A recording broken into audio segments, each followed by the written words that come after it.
Hey, what's up, everybody? It's Wellness Week Live. Hey, today we're going to be talking about football, the NFL draft, which you can make the argument, what does it have to do with health and wellness? Well, it is a sport, I guess, and that's health, right? So, Magnus, let's lay the table here. Let's set the table. So, for the viewers, so I'm currently a coach. I coach tennis. I have my own coaching business. Now, you may say, what the hell does tennis have to do with NFL football? Well, coaching and dealing with athletes and egos and parents. I also coached football for a regional powerhouse high school here in New Jersey way back when. I was an assistant football coach. I was head coach of wrestling for a regional high school. So I've been an athlete my whole life. Magnus, like you, I think you played professional football, right? No, it's like club, semi-pro. Okay. It sounds fancier than it is. So Well, but I let's be mean, honest. you Yeah. did higher than high school and Oh college. yeah, So, yeah. I mean, yeah. so We're yeah.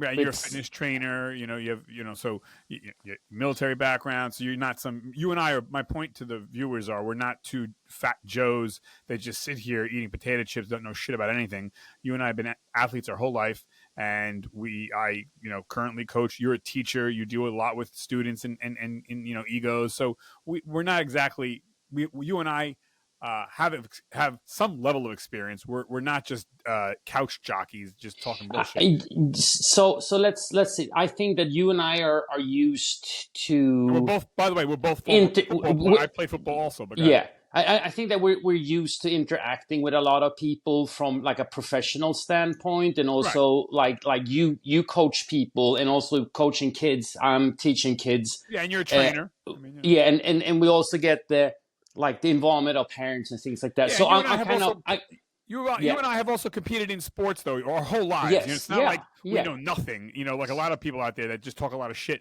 but never played anything past 5 years old. Oh, So I'm pretty so when it comes to the NFL, I'm pretty diligent when it comes to uh combine the draft and things like See now, that. okay, So so so I'm I, not I like that with you. I like football, but I don't follow it like you do in the sense of the combines. However, the reason why we're talking today is about Shador Sanders, and his whole draft thing. It's been a big soap opera, a big shit show, and yeah, so I wanted to touch on that, and that's why I just set the table. But so you've been following this, correct? yeah. Okay, so let me just start off by saying I'm sure it seems like Shador Sanders is a nice young man. Like every young man out there, bling bling, flash flash. He's a pro athlete. That's there for that's par for the course. And I think a lot of critics out there, or a lot of people that are upset with him not being drafted as high as the Holy One his father wanted him to be. I think they're hanging on to or grabbing low fruit. They're really making it what it's not. It's not racism. It's not about he's not a great quarterback. It's not about they don't like his smile or whatever. I think it comes down to one thing, and that's helicopter daddy. Everyone is just everyone doesn't want to touch this with a 90-foot pole because helicopter daddy Deion Sanders is up everyone's ass, and Deion Sanders is not letting his son be an adult male professional. Daddy is up everyone's ass. That's why he got drafted so low, in my opinion. And that's why everyone's kind of afraid or stressed out or don't even want to deal with helicopter daddy. Magnus, what do you think? So I don't think that it's a very complicated case here. And let's start. I don't think like the racist card. I completely understand where people are coming from, but we're looking at um, uh, Shanor's teammate that got drafted. He got second, right? He was drafted by the Jaguars that actually traded up to get him. So when we're looking from that perspective, but we're looking at talent level to start out with, and this is something that I think people has a tendency to forget. Yes, there were probably players that got, especially quarterbacks that got picked higher, uh, but it's the baggage that we're talking about. First of all, I don't think that he was a bona fide first round draft pick, Right. and also like Daddy we inflated that, right? Playing for daddy yes, and yeah, daddy's team. exactly, Of yeah. course, I mean, daddy's going to like make him sound like he's Jesus Christ. yeah, but listen, Deion Sanders is a very smart business Of person. course. That's how he made his persona, his alter ego, prime time, Right. and he sold that. I think when he got drafted, I think it was in 1989, if I remember correctly. And he, like, 1989 was a very, very good year. A lot of players that turned out to be Hall of Famers and things like that. He was one of them. I think that he got drafted in, like, wasn't like top 5 spot or something like that. Anyhow, he knows how to play this game. He been involved in the NFL Network and so and on. MLB, Major League Baseball too. Yeah. He's not a stupid person. Right. He knows how to sell, and that's exactly what he tried to do with his son. He's trying to sell him. Maybe the NFL saw through that and saw your son's he's good, but he ain't great. Yeah, and then on top of that, there's rumors. Since I'm not involved with any NFL team, there's rumors that he did really, really poorly on the interviews. Yes. Because a team can bring in 30 players to interview them at their team facility and things like that. You also have a chance to meet them at the combine. Right. Shannor decided to not do anything on the combine, from what I remember, and then like he did not perform that much. So basically, what that means is that you're trying to skip out on your interview, right? You're like this is like trying to get a job, and you skip out on going to an interview because many reasons. Maybe you don't think that you need it or so on. So it becomes a very multi-layered thing, and I think it comes down to that a lot of the teams don't want to deal with the thing that like surrounding with Deion Sanders and things like that, because he has a lot of media, has a huge platform. He's also a coach for a Division I university and so on.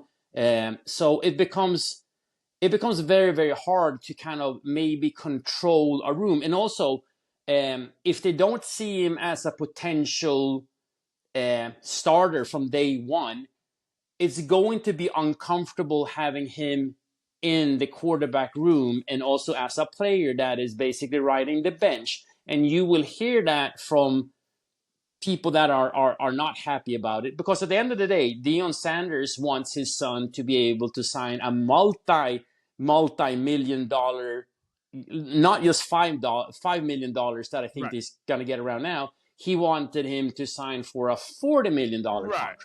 Right. And by the way, I think that's great. Deion Sanders seems to be a really great dad, probably a great man. But you gotta, to your point, this is a job application. You're going to be an employee, not an owner. You're an employee when you're a player. You know, like you're going to work for Microsoft or Pfizer, and mommy and daddy have to stay outside the building. It's one thing to call dad for advice. You see him on Sunday for breakfast or dinner. You talk. But it seems like Deion is going to be up everybody's ass every minute of every day. And it's just nobody wants to deal with that shit. And the NFL is used to dealing with, cocky guys that are flashy. That's old news. The NFL has no problem with that. But they have a problem with mommy and daddy being helicopter parents. Like, you can't know. And so I think again, it comes down to we always see every single year, especially just before like when the season actually starts or training camp starts, people are on their vacation and they start doing stupid things, right? And this happens to everybody. But the problem is that they are trying to reduce that risk. And also like because this is like, again, the draft, and also like looking into how they actually grade players is it's a complex thing to do. And it's not very accurate when it comes down to it, because otherwise we would not have any draft busts. That's we do yearly, right? People that are either drafted too high or too low, and that's it. And when it comes down to it, I think this was just an unfortunate, a lot of series of events that happened. And also they want mature players. They want people that understand that it's a business. They understand a little bit on how to basically create their own brand with their name and so on, and protect both their own brand and the NFL shield, because that's what it comes down to. The NFL owners and the league itself is very old school. They don't change a lot of things. It's a very, very slow. It's more. I say that they're usually more reactive than proactive. Right. And in this case, I think that a lot of owners were afraid of actually like drafting the guy. So Right. because of, again, like you said, there's so many layers to this, and there's so many things that are at risk that they don't want to deal with it. Like you said, like they rather be comfortable, and that's why you like drop him down. Like, what was it, 5th round? Yeah. Because when it comes into it there, because we're looking at the financial risk that they're taking, it's very low. Saying that you have a guy that plays for about $1 million a year, it's a low risk. Oh yeah. Like They put him a on the million. Browns. He's not going to wherever, Yeah, KC or something. yeah, and Eagles. then yeah. So looking at it, and again, I think we've seen this before, right? We've seen it with Elway and John Elway, Tom the Brady. Denver Broncos quarterback. He got drafted by the Colts. He refused. So like players, and then we had the Mannings when we had Archie Manning tried to stop Eli Manning from going to San Diego, and they got the trade, and he went over to New York instead.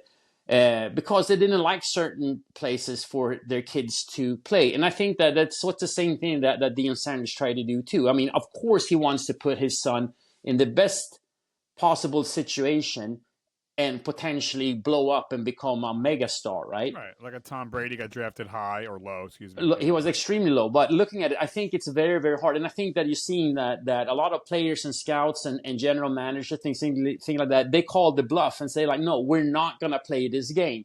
We're the ones that are in charge, Right. not you. And I think that's because looking at it, Deion Sanders has changed a lot when he started becoming a coach at the university level, right? So he has changed a thing, and also he understands how the business works, and he's trying to make it so like his kids, or not just his kids, his players are like they're going to. I mean, because that gives you even more as a coach. That brings in new people all the time. You have players coming in every single going year. To the NFL from your camp, from your yeah. college. So it's just interesting. It's just interesting how things can happen. But, and with his son, and I get it. Everybody I'm a parent. Everybody wants their son or daughter to do the best. I totally get that. But Deion is taking it to level 10,000, where it just seems like he's such a Budinsky and such a, like not letting his kid just look. It's one thing to advise your child. Cool, give him a phone call, see him for lunch or breakfast, whenever. But it seems like you get the vibe that Deion's going to be knocking on the front door of the boss's, the owner's office. Like, oh, geez, this guy. Yeah. And when I was a coach, I hated fucking parents like that. Like, no, we're not doing this. Let your kid play or not play. Let them let them earn it or not earn it. And Deion's not doing that. And by the way, I didn't know this, but I thought Colorado University that he coaches at, I thought there were some like 10-time champions. They've won nothing ever. 1990, I think, was the last time Colorado won anything. Yeah. So I'm like, wait a second. You got a shitty team on top of it? Like, buddy, I thought Colorado was like, I didn't know this till this afternoon. I looked it up. I was like, oh, I thought Colorado was like champions for 15 years in a row or something. They're nothing. It's just like, wow, dude, come on. No, I mean, it's the same thing. Again, like trying to use media and hype to build something up, and then it doesn't happen. But it's the same thing. Like we're seeing it like, oh, the biggest bust ever in and it's sad for this guy, Jamarcus Russell, like LSU quarterback that could throw it basically standing still 70 yards and like incredible. Tebow, same thing, right? Yeah. But Tebow won, but this guy, I mean, he won too, but like when it comes to it, like that didn't go over to the NFL level, and he got drafted by the Raiders, and they signed him to, I think, like this was before that they were actually had slotted numbers. So he signed a rookie deal for $60 million. He played extremely poorly for not that many starts and so on. And that then they saw like we need to change things. And I think that with the NIL and things like that in college, it's changing the game, and the NFL understands this, and they want to take more control of, so showing that it's still the league and the teams owners that are in control. Right, you're going for a job. I mean, if it would be like Shedeur Sanders applying for a job at Google. Deion's got to stay outside the building. Deion can't be, at work every day with Shedeur or any parent. Never mind the Sanders. Yeah, no, and I'm sorry, go ahead. Yeah, that's the risk that I think that a lot of owners like decided we're not gonna deal with this. And they And shouldn't. yeah, Again, would Pfizer deal with this if Shador was applying to Pfizer to work for Pfizer or General Electric? No. Why so should the fucking NFL deal with it? I think that you bring up a point there too. Just because you have talent doesn't mean that you're automatically going to be able to step into a pro league, right? It's There's so many more things into it, Especially right? Like, football. So many more moving yeah, parts. It's not yeah, like tennis or swimming where it's singular. yeah. No, I'm talking about team sports now. Yeah. It's extremely complex, and football is very, very. I mean, we're talking about extremes because we're talking about 53 players on the roster. Then you have another, what I think it's 13 players that are on your practice squad. Then you have at least 10 coaches. Right. Then you A have, lot of moving parts. doctors, Of course. therapists. It's a very, very big It's company bigger for than any each and single sport team. so far as the moving parts. But Yeah. to your point about that, and to Shador Sanders' defense and any football player's defense, and I'm not making excuses for Shador Sanders, but let's just say he goes to the Browns. He's going to go to the Browns, but let's just say he went to any team. It's Mhm. almost unfair to judge a player on the team's success or not because there are so many moving parts. So Shador might do great at the Browns. He might suck at the Browns, but it doesn't mean he sucks as a football player. He might do great at the Jets or great at the Vikings and suck at the Browns. So Yeah. it's hard to say. So that's kind of his defense a little bit too. If he does bomb, I don't know. Does it mean he sucks? Because again, but I think to your point earlier, it's the kind of the a little bit of the arrogance, but I think the big thing is daddy. Everyone is so fucking we don't want to deal with Dion. I think that's really what it is because every sports athlete who's a pro is arrogant and cocky and flashy at some level. That's old news for the NFL. They can handle that shit, but it's just they don't want meddling mommies and daddies, especially with big microphones like Deion Sanders has. Yeah. No, I think also that Dion gave the wrong advice to his son too, about being nonchalant and cocky, and then the whole thing, like I said, from what I heard, that he did not do well on the interviews with the teams, and that scares people off really, really quick. Like if they're having questions already, and then you have an interview like that and it bombs, of course they're gonna back off straight away because like we're not wasting our investment on this, right? By the way, So a lot of his supporters, Shador's supporters, says, "Well, that's too bad. NFL has to accept that sometimes people have different personalities and they're flashy. They just don't like him being flashy." And to that, I would say, you could be flashy all you want, be flashy all the time, but you're in a job interview. Shut the fuck up. Button up. You're at the job interview. Once you walk out of the office, you can go back to being flashy again. Be flashy on your own time. But it's just like you can't be like, no, fuck you, I'm a legend. You haven't even taken a snap yet, bro. No, but I think a legend.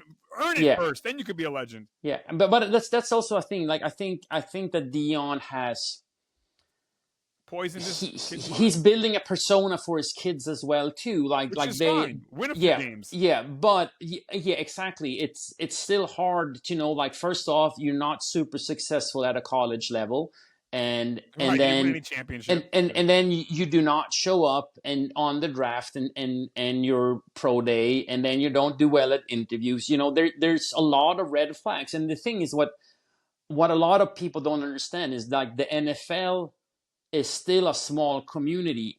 A lot of and there's a lot of people that are talking behind their backs. It's a very small world, and if you do poorly at one place, it will spread because they know one another. They're looking out for one another when they're in the league. So they don't want I don't want my general manager friend do a bad pick. So I'm gonna say that he didn't do well with us and so on. And then when you hear that from every single team that interviews him, that's a big warning flag. What about this one that people aren't talking about? Okay, again, and I'm sure, I'll bet fucking money Shador Sanders is honestly, he seems like a good young man, and Deion Sanders seems like a great dad, a great man too. But how they're handling this whole thing is fucking bananas. And by the way, no one wants to talk about this. Like Shador Sanders, and it's not his fault, but he comes from money. Mommy, daddy gave him everything since he's been fucking diapers. And now he's entitled. You guys owe me a job. No one owes you shit. People in life, you only are owed death and taxes. That's it. And again, I'm not saying be flashy. That's great. I own an entertainment business. I love being flashy. But when it's time to fucking get to work, I'm as serious as a heart attack.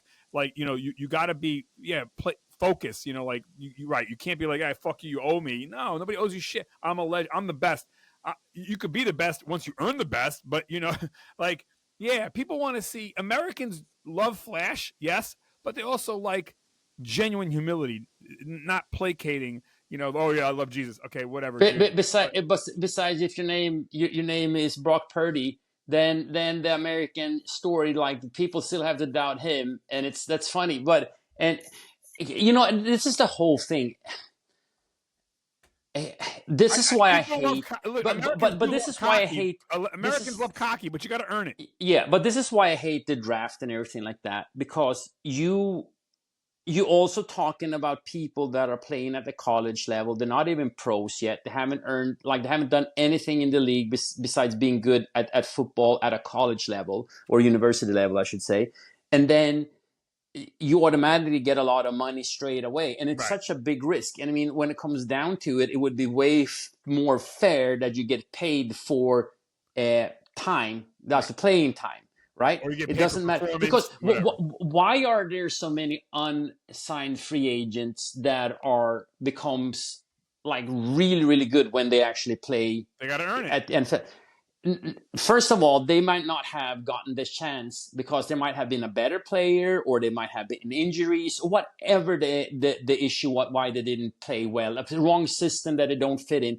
All of a sudden, when the ships fall in place, like you said, some players, like, they might not be successful in New York Giants, but they become an like Hall of Famer or pro when they leave and go to another team that knows, like, the surrounding players are better, or that he just fits in better with their culture and playing style and so on. So that is also so hard to say, because, like, in the NFL, everybody has talent. They're the best of the best. Of course, they're the ones that was like, they're so much better than anybody else on their team. Of course. Like, and that's what people don't understand. Like, the margins are so slim. And also, like, just being able to get playing time, you're a percentage of the percentage of the percentage. Like, it's such a high level.